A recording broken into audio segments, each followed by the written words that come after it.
I was in a coffee shop the other day, and I couldn't help but notice the woman at the table next to me. She was just staring at her laptop, completely rigid, except for her foot, which was tapping so fast it was almost a blur. She had this really intense energy radiating from her, like a kind of desperate, focused wanting. Right. You can almost feel that sometimes. Totally. And every few minutes, she'd refresh her email, let out this tiny, sharp sigh, and then close her eyes, whispering something to herself before refreshing all over again. She was trying to will something into existence. Yeah. We've all felt that, right? That knot in your stomach when your happiness depends entirely on a specific outcome, a job offer maybe, or a message, some piece of good news. That feeling of, I just can't relax until this happens. Oh, absolutely. It's draining.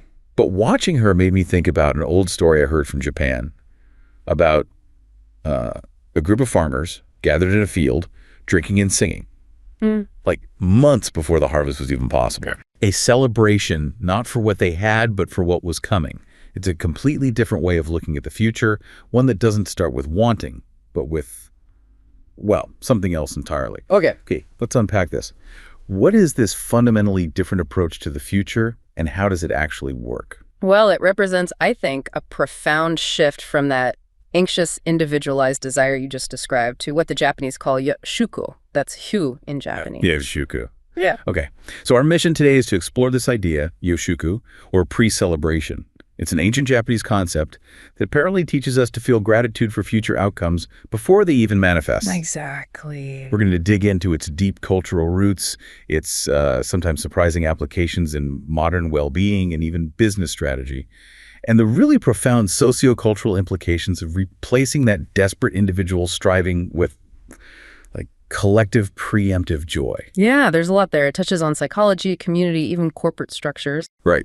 We've got a mountain of information here about how this works on all those levels, psychological, communal, corporate, and it seems far more intricate than just, think positive. Oh, much more. It's not just about mindset. It's embedded in ritual and social practice. Okay, so let's start right at the foundation. When you tell people, hey, you need to celebrate a goal before you achieve it, the immediate reaction is probably, isn't that just delusional? No. Or maybe setting yourself up for disappointment if it fails. Right. That skepticism is totally natural from a Western perspective, maybe, but it kind of misses the mechanism. Yoshuku is fundamentally this ancient practice of celebrating in advance the life events or goals we wish to manifest. Right. Its philosophical grounding is often linked to the law of attraction, sure, but it's interpreted through this lens of harmony and inevitability, not individual demand or willpower. Harmony and inevitability. Yeah. The core belief is that by achieving the emotional state of joy now, right now, you align your reality with that joy. You're essentially ensuring the manifestation occurs in the physical world later because the emotional groundwork is done. So if, like, conventional Western manifestation often sounds like this highly disciplined mental exercise, rigid focus, detailed visualization, you're saying the mechanism of Yoshuku isn't about the intensity of the will, but the quality of the emotional state. Precisely. That's a great way to put it. The key components here are manifestation achieved not through constant striving or force, which, let's face it, generates tension and stress. Right. Like that woman in the coffee shop. Exactly. But instead through a state of gratitude, harmony, and shared energy. The goal isn't to force the future outcome to obey your desire. It's more about aligning yourself with the outcome you sort of collectively know is already inevitable. Because the emotional work, the gratitude part, has already been completed. That distinction, harmony versus striving, feels huge, especially when we think about the social context. We're often taught that success is this individual conquest. I did this. And that right there leads to the critical divergence. Unlike conventional manifestation techniques that often focus on individual, self-centered desires, what I want, what I need, what I deserve, Yoshuku is centered on collective manifestation. Collective, okay. It's about raising the collective life force energy together, aligning it with natural cycles, like the seasons. This is inherently a communal practice, where the success of the harvest or the project or the community's future is a shared faith, something mutually reinforced by everyone. Okay, let's ground this in history a bit. You mentioned the story of the ancient farmers. Where do we see this idea of collective pre-celebration most clearly embodied in traditional Japanese culture and, say, the agricultural calendar? Well, the prime and I think often misunderstood illustration is hanami, cherry blossom viewing. Hanami, right. Picnics under the cherry trees. Beautiful. It is beautiful, yeah. And today, we mostly treat Hanami as an enjoyable, maybe boisterous picnic.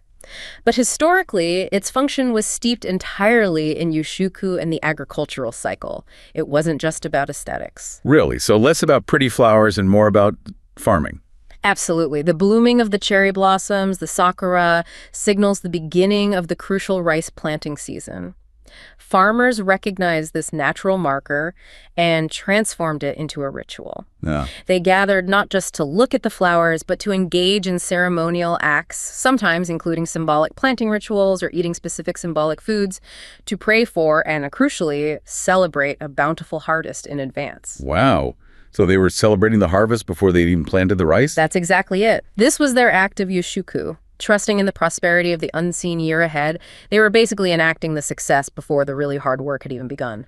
That adds such a layer of practical depth to what seems like just a lovely tradition. The celebration isn't the reward. It's almost like the precondition for success. You got it. That's the core idea. Does this timing, this pre-celebration idea, hold true for other major rituals?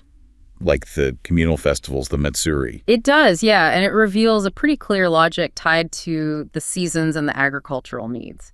Traditional Matsuri timing reflected these needs. You generally see two main types. Okay. Spring Matsuri were often focused on petitioning. The phrase is wanege suruten. Basically, asking the deity for favorable conditions, good weather, enough rain, protection for the crops. They were about requesting the desired outcome. So like a plea for help to start the season, right? Exactly, a plea for help. But then the autumn Matsuri followed a different logic. Even if they were held before the final actual gathering of the harvest, often in September or early October, these functioned as expressions of gratitude, or, yoshuku. So they're saying thank you before they even know for sure what the yield is. That's it. The celebration was performed before the fact, effectively declaring to the deities, and maybe just as importantly to one another, that success was already assured. The systemic practice of celebrating guaranteed success before it materialized was absolutely central to communal life back then. It wasn't just hoping, it was proclaiming inevitability. Proclaiming inevitability. I like that. So if the inner attitude is this gratitude and expectation, are there physical rituals that kind of reinforce this state? You mentioned something about wrapping and tying. That sounds quite specific. Yeah, this is where the practice moves beyond just like thinking or feeling into physical commitment. The concepts of Yoshuku and a related idea, joken, are closely linked to the physical acts of wrapping and tying, and they serve to physically contain and reinforce the community's mental alignment. Okay, how does that work? Like with charms or something? Exactly. Think about omamori, those small, carefully wrapped talismans you get at shrines. Oh yeah, the little brocade pouches. They often look like miniature sealed packages. Precisely. Wrapping sacred items carefully is believed to infuse them with prayers and hopes for future good fortune. The act of wrapping itself is an intention in being. It contains the future possibility, seals it off maybe from the current uncertainty. It's a physical act of kind of closing the loop on the goal, declaring the emotional work finished. Huh. It's like physically containing the future possibility within the present moment. Kind of, yeah. And then tying decorations or sacred objects, like the big ropes, the shimina you see around festival floats or shrines, that symbolizes unity and strengthens communal bonds. These practices are meant to share and amplify the joy, creating a palpable physical ripple effect throughout the community. So the tying brings everyone together in that shared belief. Right. Yoken actually means binding or tying, and it symbolizes the unity necessary to turn individual hope into a collective, guaranteed success.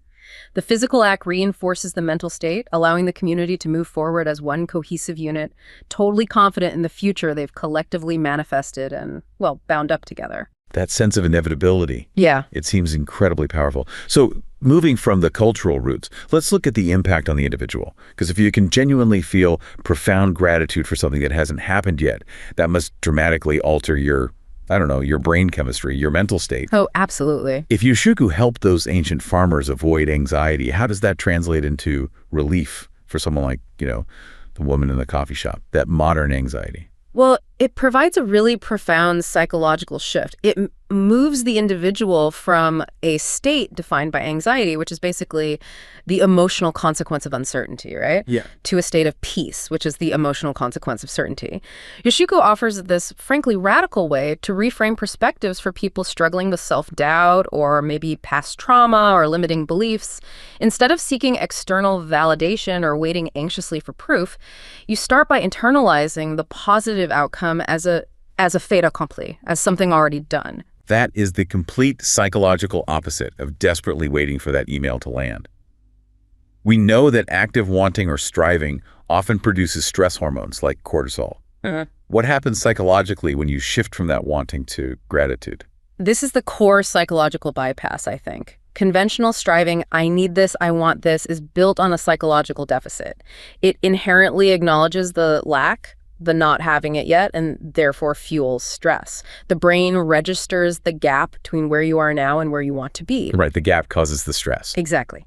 Yoshuku, by cultivating an immediate state of gratitude, activates reward centers associated with dopamine and serotonin, the chemicals of peace and happiness before the event even happens. So you're basically tricking your brain into believing the success has already happened, which immediately lowers the stress response tied to that goal. Essentially, yes. The mindset cultivated is inherently resilient because it inherently trusts this unseen future success. It shifts your focus away from that painful period of waiting or demanding a specific outcome.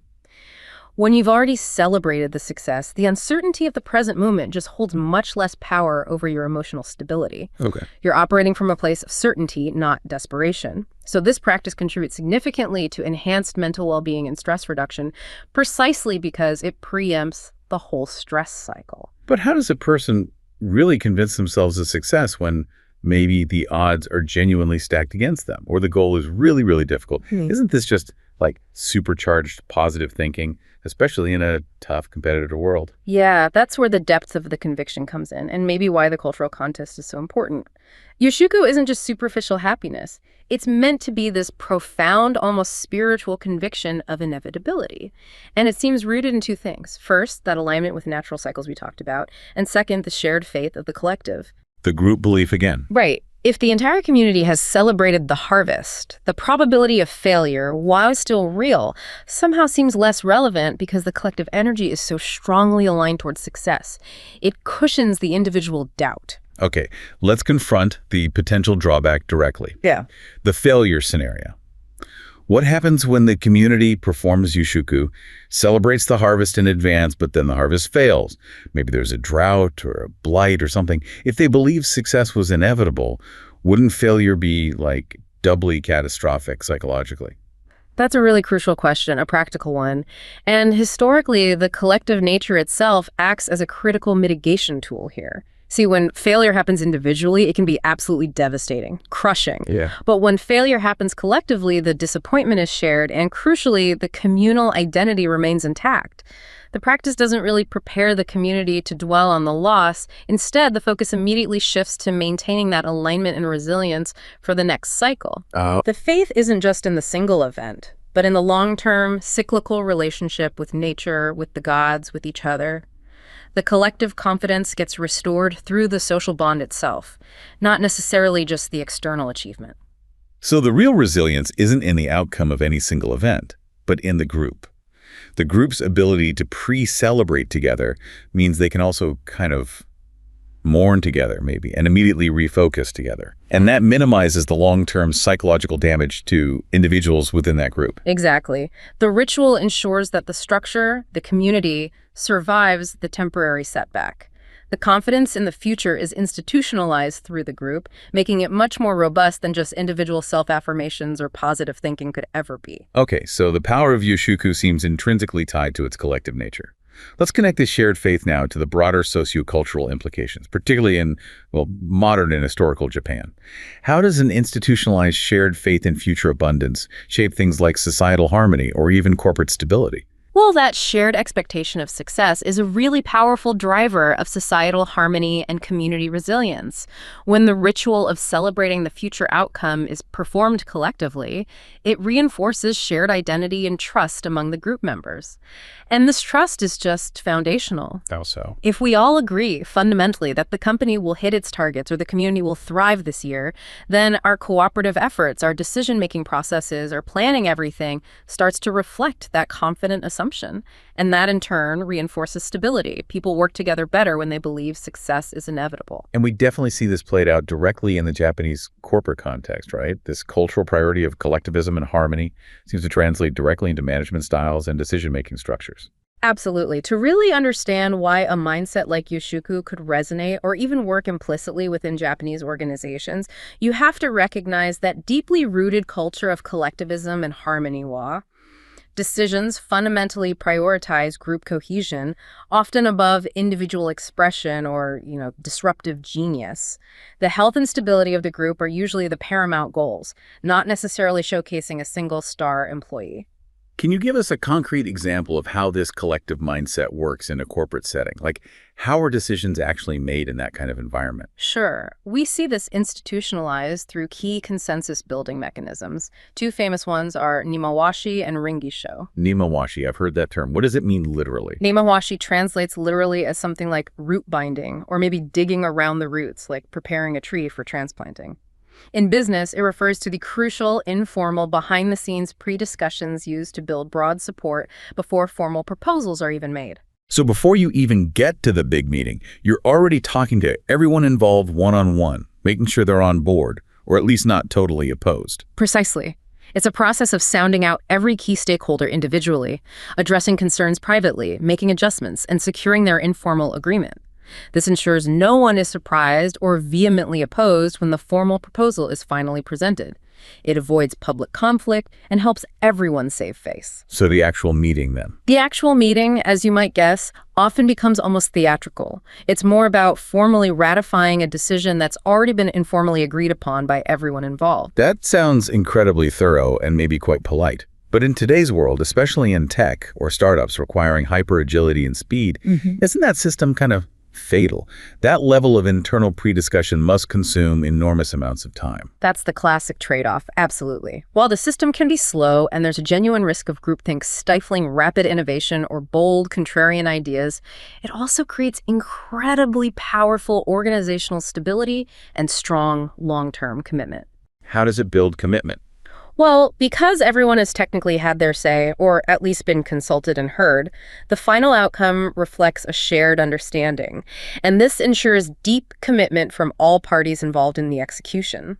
This kind of stability is incredibly valuable in industries like, say, manufacturing or long-term infrastructure projects, where consistency, quality, and long-term reliability might outweigh pure speed. Okay, that makes sense. And how does that shared commitment translate into, like, the paperwork? You mentioned the Ringisho. Right. The Ringisho is the formal circulation of the proposal itself, the document.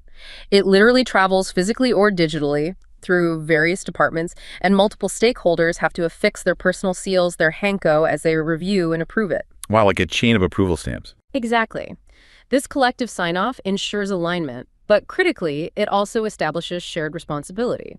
If the project ultimately fails, no single individual is typically blamed because the whole collective, everyone with their stamp on it, approved it. This aligns perfectly with that Yoshuku mindset. The success is anticipated and celebrated collectively, and therefore, the risk is also borne collectively. So the modern application of Yoshuku in business isn't necessarily about literal pre-celebration rituals, but more about strategically fostering that collective confidence and shared vision. Exactly. Modern Yoshuku-inspired programs or initiatives in business aim to align teams toward a shared vision, fostering an atmosphere of confidence, unity, and hopefully innovation within that stable framework.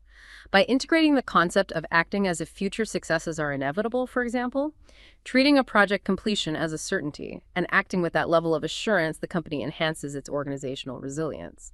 It helps move past the stress of uncertainty that can permeate more individualistic, purely results-obsessed corporate cultures. Okay, we've established that this shared faith is crucial for communal stability. But, human communities are rarely just peaceful consensus all the time. Historically, rituals often serve as an outlet for inevitable tensions, too. How does a seemingly harmonious, joyous practice like Yoshuku fit into a system where underlying conflict and antagonism must exist, particularly maybe against authority figures? This is where we get into the really deep sociological function of these rituals, beyond just the positive aspects. Even within a culture that highly prioritizes overt harmony, rituals like the Matsuri served as vital social pressure valves.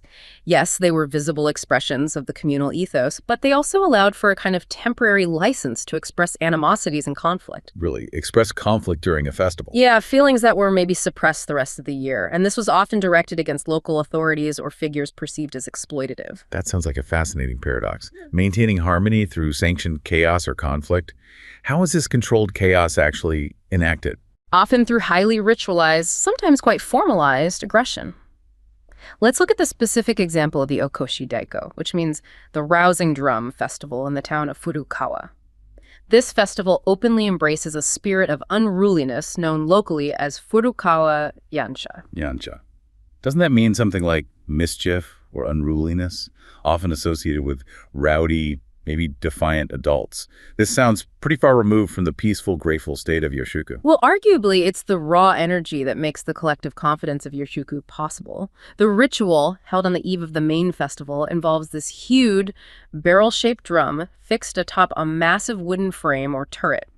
This frame is borne through the narrow streets in a really raucous procession by masses of men, often half-naked and, frankly, quite inebriated. Okay, sounds intense already. The central conflict involves teams of younger men representing various neighborhoods who charge out at this main structure using their own smaller attaching drums, the sukedaiko, which are mounted on these stout poles. So it's basically a chaotic competition to get close to the main drum structure with your neighborhood's drum. It's essentially an organized brawl, yeah. The objective is to fight their way through the crowds and the other teams to the rear of the main drum structure and physically attach their drum pole. They're vying for this most esteemed and also most dangerous position right behind the main drum. This intense competition created a very public forum for contention and rivalry among the different neighborhood groups. Okay, so neighborhood rivalry. But it went deeper than just rivalry. This temporary, controlled chaos provided a powerful opportunity for venting suppressed anger. Against whom was this aggression typically directed then? Was it random? Not always random, no. It was often targeted, though perhaps with plausible deniability.